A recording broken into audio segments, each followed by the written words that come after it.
पुराण जी का स्वाध्याय हम सभी कर रहे हैं। मंगलाचरण से शुरू करेंगे। मंगलम भगवान वीरो मंगलम गौतमो गणी मंगलम कुंद कुंदाद्यो जैन धर्मोस्तु मंगलम। नमो अरिहंताणम नमो सेताणम नमो आयर्याणम नमो उवज्जायाणम नमो लोये सवसाहुणम। पंच परमेष्ठी भगवान की जय। अगले 45 मिनट के लिए सभी प्रकार के पापों का त्याग करके सभी 9 बार नमोकार मंत्र पढ़ लें।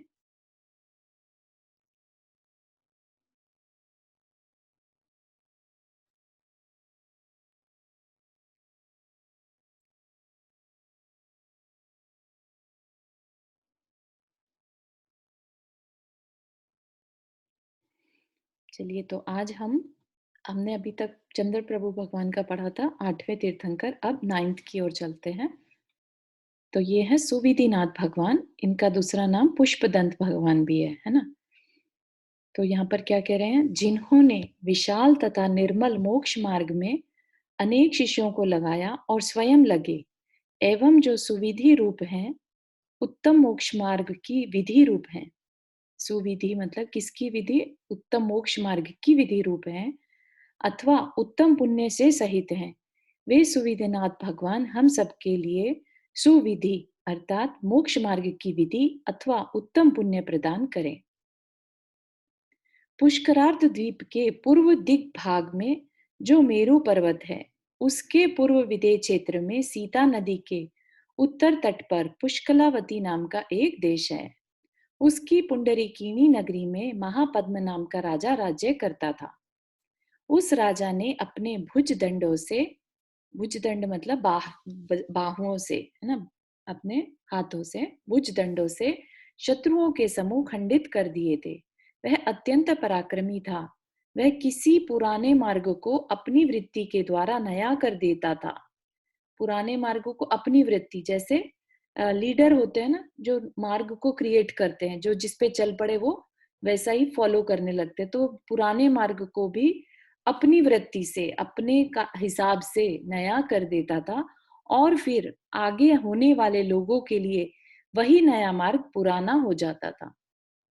जिस प्रकार कोई गोपाल अपनी गाय का अच्छी प्रकार भरण पोषण कर उसकी रक्षा करता है और गाय द्रवीभूत होकर उस बड़ी प्रसन्नता के साथ उसे दूध देती हुई सदा संतुष्ट रखती है, उसी प्रकार वह राजा अपनी पृथ्वी का भरण पोषण कर उसकी रक्षा करता था और वह पृथ्वी भी द्रवीभूत हो बड़ी प्रसन्नता के साथ अपने में उत्पन्न होने वाले रत्न आदि श्रेष्ठ पदार्थों के द्वारा उस राजा को संतुष्ट रखती थी।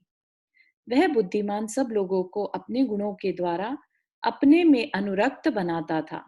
अपने में अनुरक्त बनाता था मतलब अपने से लगाव रखता था। लाइक लोगों के साथ ऐसा बिहेव करता था जिससे कि लोग उसमें अनुरक्त रहते थे, उसमें इंटरेस्ट लेते थे। और सब लोग भी सब प्रकार से उस बुद्धिमान को प्रसन्न रखते थे।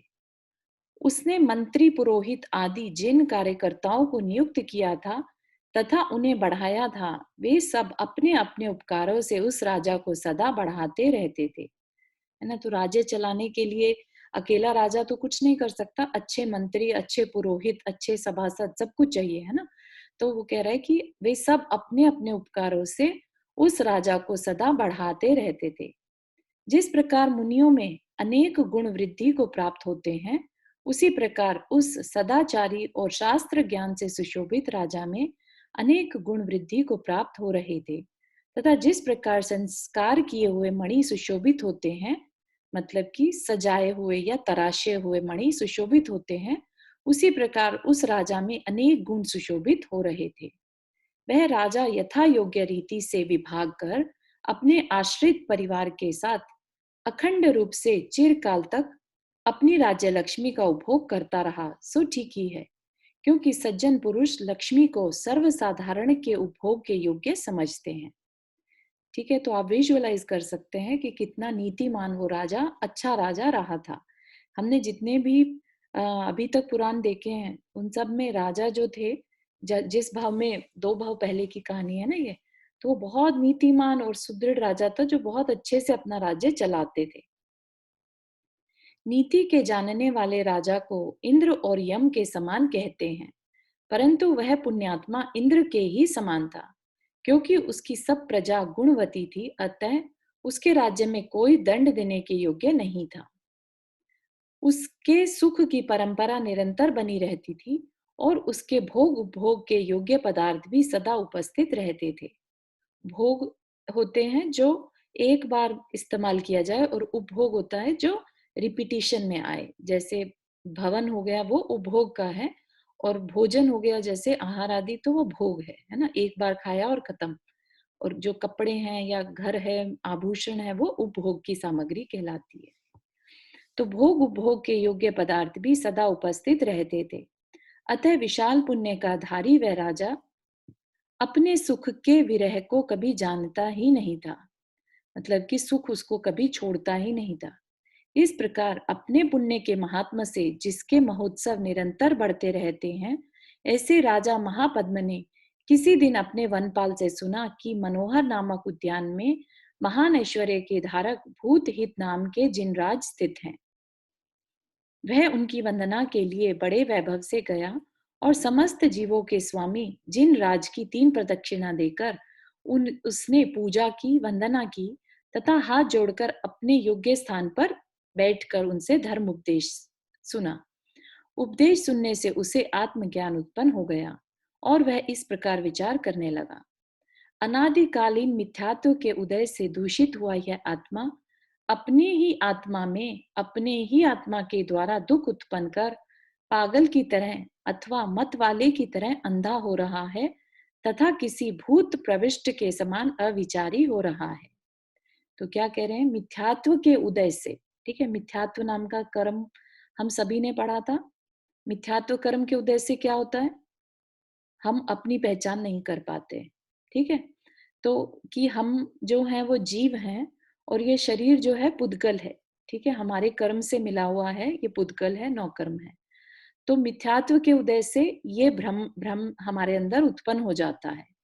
तो उससे क्या करता है यह आत्मा, मतलब यह जीव जो है अपने ही आत्मा में अपने ही आत्मा के द्वारा दुख उत्पन्न करता है। जैसे कि एक पागल होता है, वो अपने को ही परेशान करता है, राइट? कई बार अपने आप को पीटता भी है, तकलीफ पहुंचाता है। तो ये भी यहाँ पर भी हम भी क्या करते हैं, जब हमारे मिथ्यात्व कर्म का उदय चल रहा है तो हमारा घात करने वाला कौन है? हम खुद हैं, है ना? कर्म हमने बांधे हैं, हम ही अपनी आत्मा का घात करते हैं, दुख उत्पन्न करते हैं। तो हमारी संज्ञा किससे दी? पागल की तरह अथवा मतवाले की तरह अंधा हो रहा है तथा किसी भूत प्रविष्ट, जैसे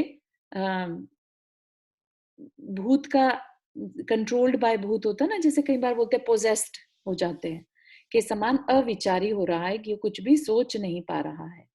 जो जो कार्य आत्मा के लिए अहितकारी हैं, मोह उदय से यह प्राणी चिरकाल से उन्हीं का आचरण करता चला आ रहा है। जो चीजें आत्मा के लिए अहितकारी हैं, हम वो ही करते हैं। क्या अहितकारी हैं? राग, द्वेष और मोह, है ना? हमारे आचरण में सबसे ज्यादा राग द्वेष दिखाई देता है। दिन भर में हम कुछ अच्छा कार्य करते हैं क्या? हम सिर्फ राग द्वेष करते हैं, ठीक है ना? बहुत थोड़ा समय हम निकालते होंगे पूजा पाठ के लिए, तो उसमें भी हमारा मन भटकता रहता है।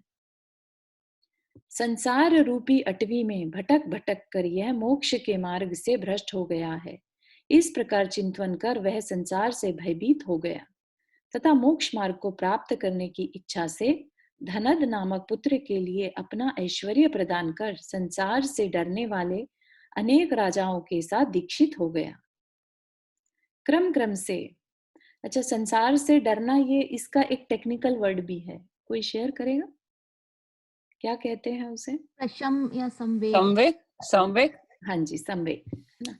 प्रशम होता है कषायों का शांत होना, का मंद होना, ठीक है, और संवेग है संसार से भय, ठीक है। क्रम क्रम से वह 11 अंग रूपी समुद्र का पारगामी हो गया। जैसे बाकी तीर्थंकरों की कहानी में हमने देखा था ना, तो ये भी राजा ने क्या किया, दीक्षा ले ली और 11 अंग का पाठी हो गया। 11 अंग उसने द्वादश अंग के सीख लिए। 16 कारण भावनाओं के चिंतवन में तत्पर रहने लगा और तीर्थंकर नाम कर्म का बंद कर अंत में उसने समाधि मरण धारण किया। समाधि मरण के प्रभाव से वह प्राणत स्वर्ग का इंद्र हुआ। वहां 20 सागर की उसकी आयु थी। 3.5 हाथ ऊंचा शरीर था। शुक्ल लेशा थी। कोई शेयर करेगा व्हाट इज शुक्ल लेशा?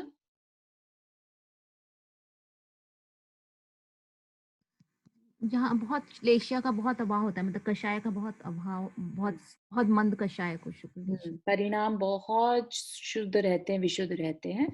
ये समझ लीजिए जैसे कोई आके थप्पड़ भी मार दे तो उनको अंदर में जरा सा क्रोध अंदर में भी नहीं आता। ठीक है ना? तो ऐसी शुक्ल लेशा 10-10 माह में, थैंक यू फॉर शेयरिंग, 10-10 माह में श्वास लेता था। 20,000 वर्ष बाद आहार लेता था। मानसिक प्रविचार करता था। धूम्र प्रभा पृथ्वी तक उसका अवधि ज्ञान था। विक्रिया बल और तेज की सीमा भी उसके अवधि ज्ञान की सीमा के बराबर थी तथा अणिमा महिमा आदि 8 उत्कृष्ट गुणों से उसका ऐश्वर्य बढ़ा हुआ था। क्योंकि देव था ना, देव के पास रिद्धियां होती हैं, है ना, विक्रिया रिद्धि होती हैं। तो वैसा बता रहे हैं और क्या क्या उसके पास था। वहां का दीर्घ सुख भोग कर जब वह यहाँ आने के लिए उद्यत हुआ, तब इस जम्बू द्वीप के भरत क्षेत्र की काकंदी नगरी में इक्ष्वाकु वंशी काश्यप गोत्री सुग्रीव नाम का क्षत्रिय राजा राज्य करता था। सुंदर कांति को धारण करने वाली जय रामा उसकी पट्ट रानी थी।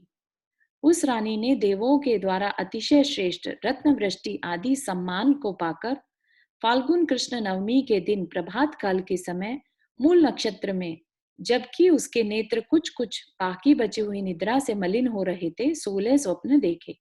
मतलब कि सुबह के आखिरी पहर में उसने स्वप्न देखे। स्वप्न, चारू हाँ जी आंटी, जय जी। अणिमा, हाँ जी हाँ जी। अणिमा अणिमा महिमा, महिमा क्या? हाँ अणिमा महिमा रिद्धियां होती हैं देवों के पास। अणिमा मतलब बहुत छोटा अपना शरीर बना लेते रूपदान हैं, कर लेते, हाँ। ठीक है, और महिमा में बहुत बड़ा शरीर बना सकते हैं। तो इस अच्छा, तरह की 8 उनके पास रिद्धियां होती हैं। ठीक है, ठीक ठीक, थैंक यू। स्वप्न देखकर, रानी ने स्वप्न देखे। अब स्वप्न देखकर उसने अपने पति से उनका फल जाना और जानकर बहुत ही हर्षित हुई। मार्गशीर्ष शुक्ल प्रतिपदा के दिन जैत्र योग में उस महादेवी ने वह उत्तम पुत्र उत्पन्न किया। उसी समय इंद्रों ने देवों के साथ आकर उनका क्षीर सागर के जल से अभिषेक किया। जी रुक्मणी जी, आपने हाथ रेज किया।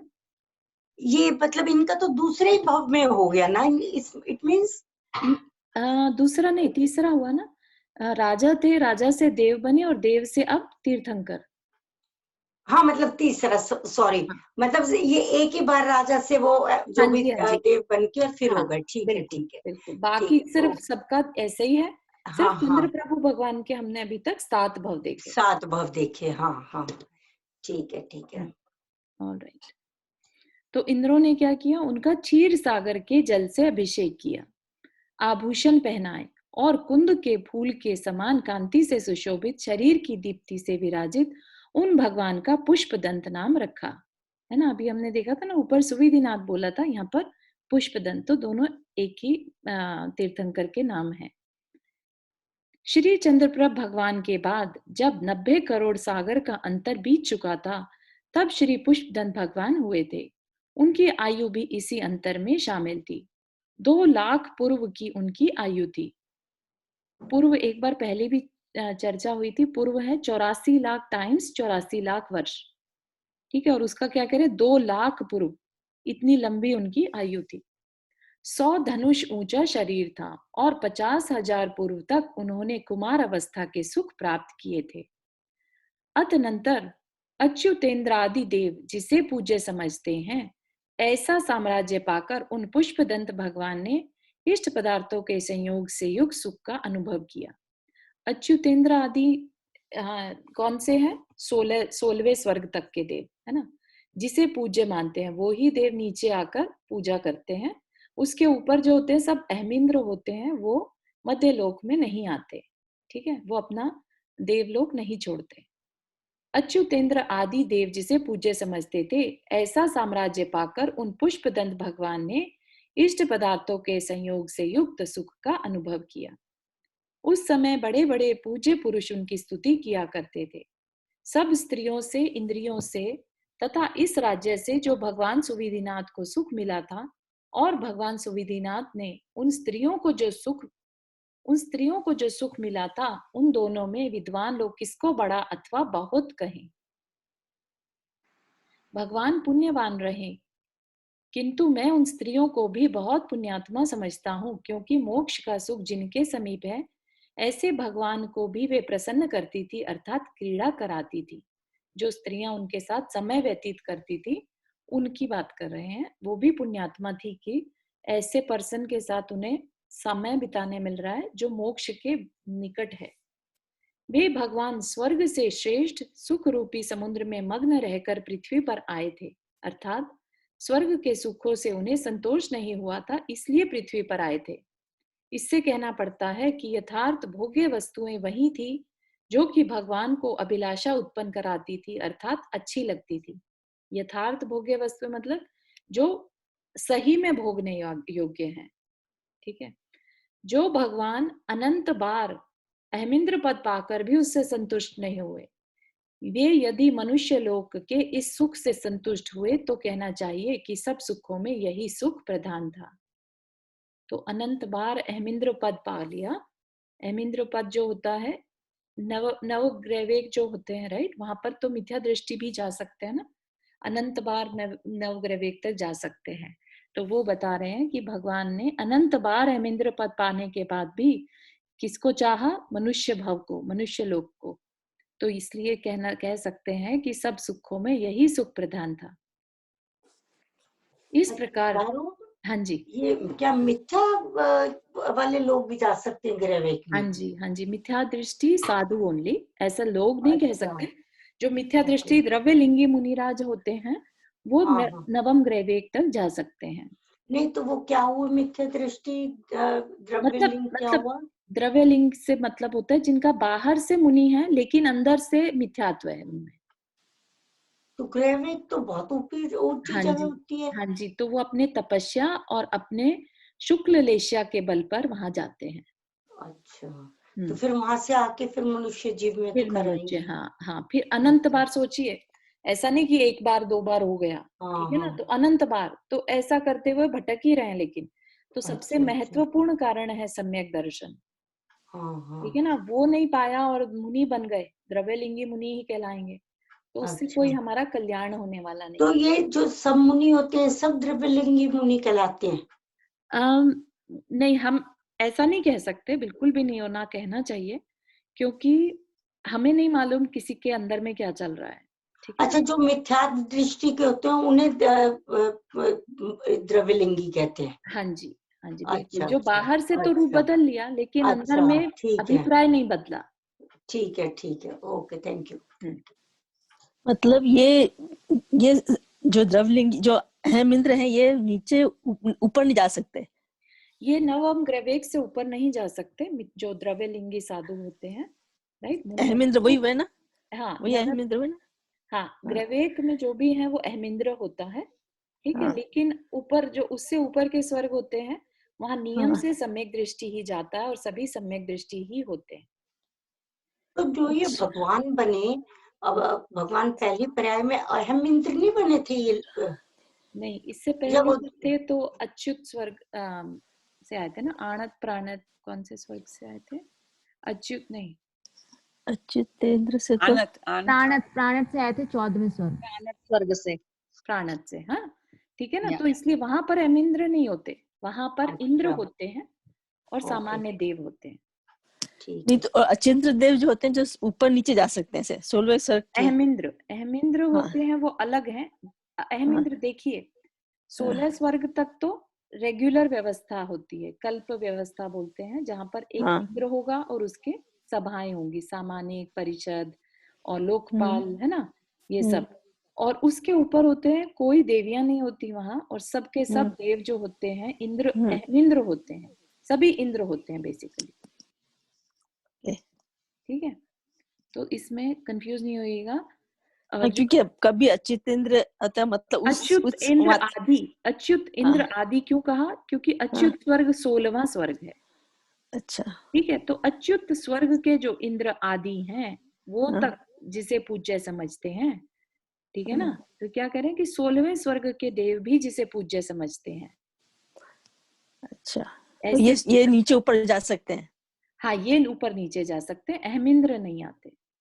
अच्छा, ठीक है, थैंक यू। अहमिंद्र को हाँ, ऐसा मूव करने की अंदर से इच्छा नहीं रहती, वो सिर्फ अपने धर्म ध्यान में रहते हैं। Thank you. तो चारों जो जैसे चंद्र प्रभु भगवान का जीव था, वो कौन से इंद्र बने थे, कुछ याद हो?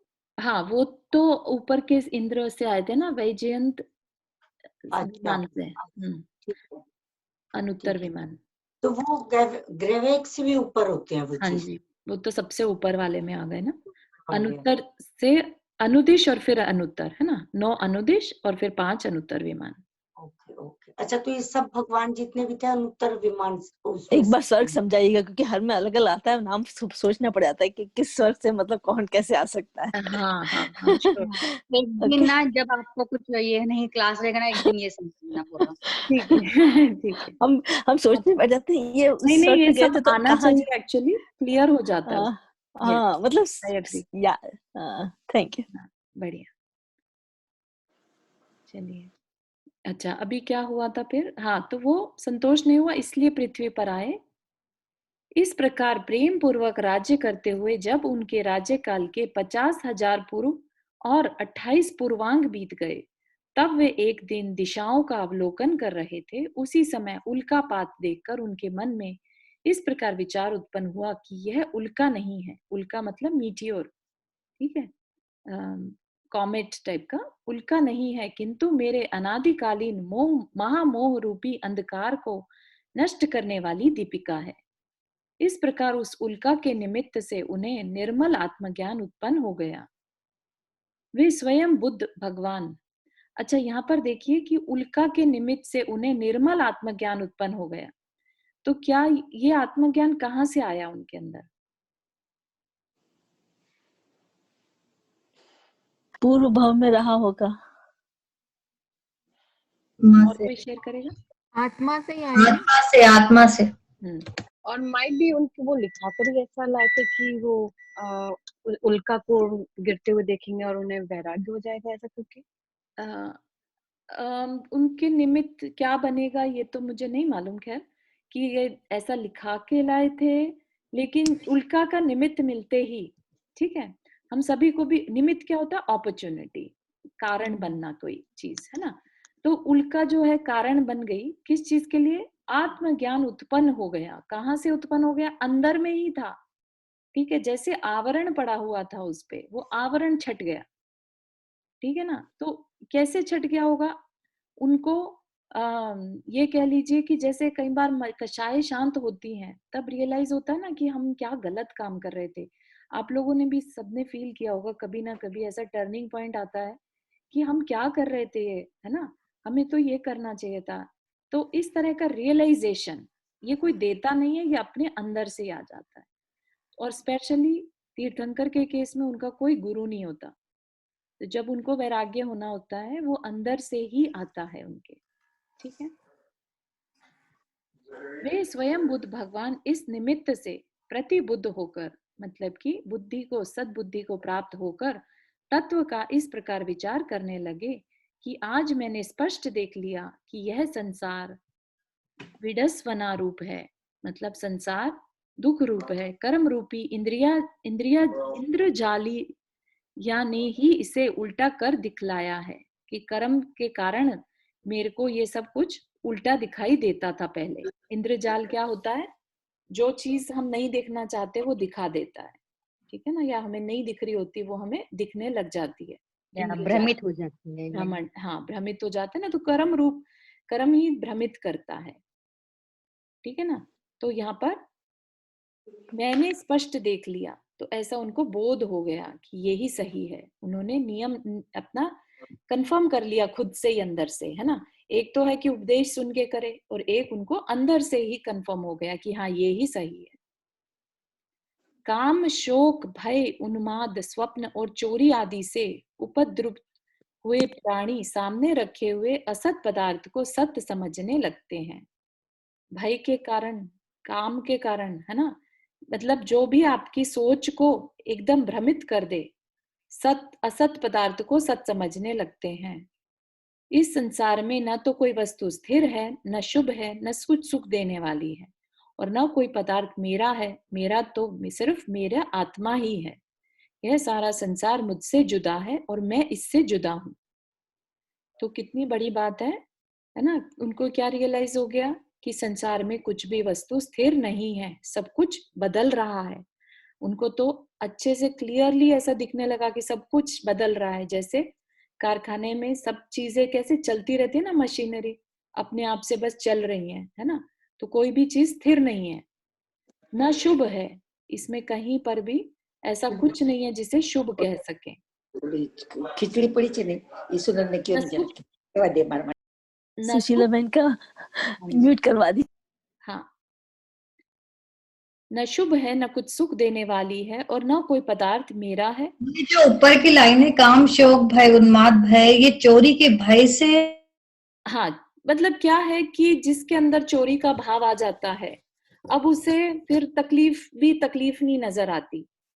राइट। एक तरह से ये कह लीजिए कि ये इस तरह के थॉट्स हैं जो आपको ओवर पावर कर देते हैं। जैसे हेलो। किसी को काम का वेग आएगा तो उसे कुछ नहीं दिखाई देता। राइट। नहीं, मतलब भय, ये भय हुआ, राइट? नहीं, हाँ, भय हुआ तो भय से कुछ भी समझ में नहीं आता, सही और गलत एकदम से नहीं डिसीजन ले पाते। तो ये वो अवस्थाएं हैं। उन्माद, उन्माद बेसिकली एंजाइटी को कहते हैं, अवसाद कहते हैं एंजाइटी को। उन्माद किसे कहेंगे? उन्माद उन्माद मतलब वो एकदम उत्साहित होकर, उन्माद मतलब पागलपन, एक्साइटमेंट, हाँ, एक्साइटमेंट जो भी है। हाँ, सुपर तो ये सारे डर हैं बेसिकली, राइट? डर नहीं कहेंगे, इनको अवस्थाएं कहेंगे, जिसमें कि हमारे इमोशंस ओवर पावर कर जाते हैं। जब हम सामान्य रूप से नहीं, जैसे शोक है, कोई बहुत ही सैड होता है, वो नहीं देख पाता कि मेरा कौन तो मित्र है और कौन शत्रु है। राइट। तो इस तरह की अवस्था जिसमें सोचने समझने की शक्ति ना रहे। ठीक है। जैसे चोरी है तो चोर को कुछ सही गलत का पता ही नहीं रहता, उसको बस अंदर में एक जुनून हो जाता है कि मुझे चोरी करनी है। ठीक है। असत मीन्स आएंगे और वो चले भी जाएंगे, ऐसा इशू नहीं, असत में जो फालतू जो चीज जो हमारे करने की नहीं है वो करते हैं, राइट? असत मतलब जो नहीं है वो होना। असत है ना, असत पदार्थ को सत समझने लगते हैं, मतलब गलत को सही समझना। हाँ, गलत को सही। सही जैसे समझना। काम है तो उसको सामने अगर उसके कोई भी स्त्री आ जाए तो उसको यही नहीं रियलाइज होगा कि ये कौन है स्त्री, है ना, मुझे ऐसा नहीं करना। गलत को सही हाँ, समझना। तो वो चीज है। चारू, ये जनरल लोगों के लिए बता रहे हैं ये चीजें, हाँ जी, हाँ जी, संसार में कैसा चलता है, संसार में कैसे। हाँ, इन भावों से उपद्रुत हुए प्राणी, बता रहे ना कि इनसे अफेक्टेड हुए प्राणी, है ना। ठीक है। तो क्या कह रहे हैं कि यह सारा संसार मुझसे जुदा है और मैं इससे जुदा हूं। ठीक है। तो द्रव्य, एक द्रव्य दूसरे द्रव्य से अलग है। राइट। तो जो जितना भी संसार में जीव तत्व है, सबसे मैं जुदा हूं, मैं अलग हूं, और मैं इनसे जुदा हूं। इन दो शब्दों के द्वारा ही जो कुछ कहा जाता है वही सत्य है। फिर भी आश्चर्य है कि मोह उदय से शरीर आदि पदार्थ में इस जीव की आत्मीय बुद्धि हो रही है। मोह के उदय से, मिथ्यात्व के उदय से शरीर आदि में इस जीव की आत्मीय बुद्धि, मतलब ये मेरा है, मैं हूं, है ना, ऐसी अंदर से किस कारण से हो रही है? मिथ्यात्व की वजह से। शरीर आदि ही मैं हूं, मेरा सब सुख शुभ है। शरीर ही मैं हूं, मेरा सब सुख शुभ है, नित्य है, यह सब उसको बुद्धि हो रही है। इस प्रकार अन्य पदार्थों में जो मेरी विपर्ययी बुद्धि हो रही है, विपर्ययी बुद्धि मतलब विपरीत बुद्धि। ठीक है। विपरीतता को मानना कि सब कुछ नित्य है ना, हमेशा बना रहने वाला है, ऐसा सभी सोचते हैं ना, जब तक कि हम अनित्यता को महसूस ना कर लें। उसी से मैं अनेक दुख देने वाले जरा, मरण और मृत्यु, जरा बुढ़ापा होता है, मरण और मृत्यु रूपी बड़े बड़े मकरों से भयंकर, मकर मगरमच्छों से भयंकर इस संसार रूपी समुद्र में भ्रमण कर रहा हूं। ऐसा विचार कर वे राज्य लक्ष्मी को छोड़ने की इच्छा करने लगे और तभी उनके वैराग्य होते ही लौकांतिक देवों ने उनकी पूजा की। उन्होंने सुमति नामक पुत्र के लिए राज्य का भार सौंप दिया। इंद्रों ने दीक्षा कल्याणक कर उन्हें घेर लिया। वे उसी समय सूर्य प्रभा नाम की पालकी पर सवार होकर पुष्पक वन में गए और मार्गशीर्ष के शुक्ल पक्ष, मार्गशीर्ष क्या है? नक्षत्र का नाम है। मार्गशीर्ष के शुक्ल पक्ष की प्रतिपदा, प्रतिपदा होता है पहली तारीख, शुक्ल पक्ष की प्रतिपदा पहली। ये महीने का नाम है ना, मार्गशीर्ष। मार्गशीर्ष शुक्ल पक्ष लिखा है, मार्गशीर्ष के शुक्ल पक्ष की प्रतिपदा। हाँ, मार्गशीर्ष नक्षत्र का नाम नहीं होता क्या? नहीं, ये महीने का नाम है। कार्तिक के बाद आता है ना, पौष के बाद आता है, कार्तिक के बाद। ठीक है, पर वो तो महीने माघ का होता है। ठीक है। हाँ, पर वो माघ होता है ना, माघ तो पौष के बाद आता है, ये मार्गशीर्ष कार्तिक के बाद। ठीक है, ठीक है। Thank you for sharing the information. पूर्णिमा के दिन। हाँ, इन चीजों में मेरी नॉलेज थोड़ी कम है एक्चुअली। पूर्णिमा के दिन। हाँ, सब मिलके ही स्वाध्याय कर रहे हैं, ठीक है ना? ऐसा मत समझिएगा कि एक ही जना बोलेगा। मार्गशीर्ष के शुक्ल पक्ष की प्रतिपदा के दिन सायकाल के समय बेला का नियम लेकर 1000 राजाओं के साथ दीक्षित हो गए। दीक्षा लेते ही उन्हें मनः पर्यय ज्ञान उत्पन्न हो गया। वे दूसरे दिन आहार के लिए शैलपुर नामक नगर में प्रविष्ट हुए। वहां स्वर्ण के समान कांति वाले पुष्पमित्र राजा ने उन्हें भोजन कराकर पंचाश्चर्य प्राप्त किए। इस प्रकार छद्मस्त अवस्था में तपस्या करते हुए उनके 4 वर्ष बीत गए। 4 वर्ष तक मुनि अवस्था रही उनकी। तदनंतर कार्तिक शुक्ल द्वितीया के दिन सायकाल के समय मूल नक्षत्र में 2 दिन का उपवास लेकर नाग वृक्ष के नीचे स्थित हुए और उसी दीक्षावन में घातीय कर्म रूपी पाप कर्मों को नष्ट कर अनंत चतुष्टय को प्राप्त हो गए, यानी के केवल ज्ञान को प्राप्त हो गए। चतुर्निकाय देवों के इंद्रों ने, चतुर्निकाय मतलब चारों प्रकार के देवों के इंद्रों ने उनके अचिंत्य वैभव की रचना की। 4 प्रकार के देवों के नाम याद हैं किसी को? गगनवासी, व्यंतर, ज्योतिष एंड कल्पवासी। बहुत सुंदर। वैमानिक, एक्चुअली कल्पवासी वैमानिक है ना।